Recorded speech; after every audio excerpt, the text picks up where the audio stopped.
Selamat pagi Bapak Ibu yang kekasih di dalam Tuhan Yesus Kristus. Pagi hari ini saya Eko Wayu Suryaningsih kembali menyapa dengan kebenaran firman Tuhan yang terdapat dalam Amsal 12 ayat 15. Amsal 12 ayat 15. Jalan orang bodoh lurus dalam anggapannya sendiri, tetapi siapa mendengarkan nasihat ia bijak. Amin. Bapak Ibu yang kekasih di dalam Tuhan, kita semua memiliki titik buta atau titik kelemahan. Ada hal-hal dalam hidup kita yang perlu diperbaiki, tetapi kita tidak selalu bisa melihatnya. Mengapa? Karena kita tidak selalu melihat diri sendiri dengan jelas, dan terkadang kita memang tidak mau untuk melihat diri kita sendiri. Kita tidak mau mengakui kebiasaan-kebiasaan yang telah kita jalani, yang terasa nyaman tetapi menghalangi kita untuk bertumbuh. Itulah sebabnya Tuhan menempatkan orang-orang di sekitar kita untuk mengatakan kebenaran. Setiap orang membutuhkan seseorang dalam hidup mereka yang cukup mengasihi mereka untuk mengatakan kebenaran tentang dirinya. Apakah saudara dan saya memiliki orang seperti itu di dalam kehidupan kita? Apakah kita memiliki teman baik yang tidak hanya memberitahu apa yang ingin kita dengar, tetapi juga mengasihi kita sehingga mau berterus terang kepada kita? Jika kita tidak memiliki orang-orang yang mengatakan kebenaran yang sulit kepada kita, itu berarti kita mungkin membuat banyak kesalahan yang sebenarnya bisa dihindari. Kita perlu mengenali orang-orang dalam hidup kita yang mendorong kita untuk hidup seperti Kristus.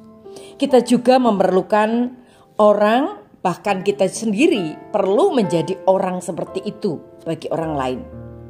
Apakah kita merasa nyaman menunjukkan titik-titik buta dengan kasih karunia dan kasih kepada orang-orang yang paling berarti bagi kita? Misalnya di dalam keluarga. Sebagai keluarga Allah, itulah yang kita lakukan untuk satu sama lain agar kita dapat bertumbuh menjadi orang-orang yang Tuhan inginkan. Itulah mengapa Allah sangat membenci kesombongan. Kesombongan membuat kita defensif atau membela diri dan bahkan tidak mau untuk diajar. Ketika kita sombong, kita membangun tembok dan menjauhkan diri dari orang-orang lain. Dengan demikian, kita tidak dapat mendengar suara Allah berbicara kepada kita melalui orang-orang tertentu. Amsal 12 ayat 5 mengatakan, orang bodoh selalu merasa dirinya benar, tetapi orang bijak mendengarkan nasihat. Tuhan ingin menggunakan kita untuk membantu orang lain bertumbuh. Dia akan berbicara melalui kita, tetapi itu membutuhkan keberanian. Dan dia akan berbicara melalui orang lain kepada kita, dan itu membutuhkan kerendahan hati. Jadi Bapak Ibu yang kekasih di dalam Tuhan, Allah dapat memakai diri kita untuk menajamkan orang lain, tetapi juga Allah membutuhkan orang lain untuk menajamkan kita.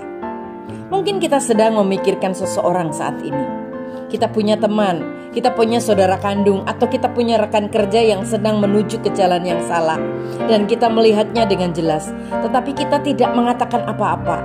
Kita diam saja, dan kita mengatakan pada diri kita sendiri, maaf, itu kan bukan urusan saya. Tetapi itu keliru, karena kasih itu peduli. Dan ketika kita peduli, kita sadar dan berani berbagi. Ketika kita peduli, kita menyadari titik buta satu sama lain, dan kita berani berbagi kebenaran dengan orang lain. Pada saat-saat seperti itu, Tuhan dapat menggunakan perkataan kita untuk mendatangkan kehidupan dan dorongan bagi orang lain. Bapak Ibu yang kekasih di dalam Tuhan, tetap percaya kepada Tuhan. Amin. Tuhan Yesus berkati kami. Tolong kami supaya kami sungguh-sungguh diberikan keberanian untuk dapat menolong orang lain, tetapi terlebih dari semua itu, berikan kami kerendahan hati untuk menerima teguran dan nasihat dari orang lain. Dalam nama Tuhan Yesus kami berdoa. Haleluya. Amin.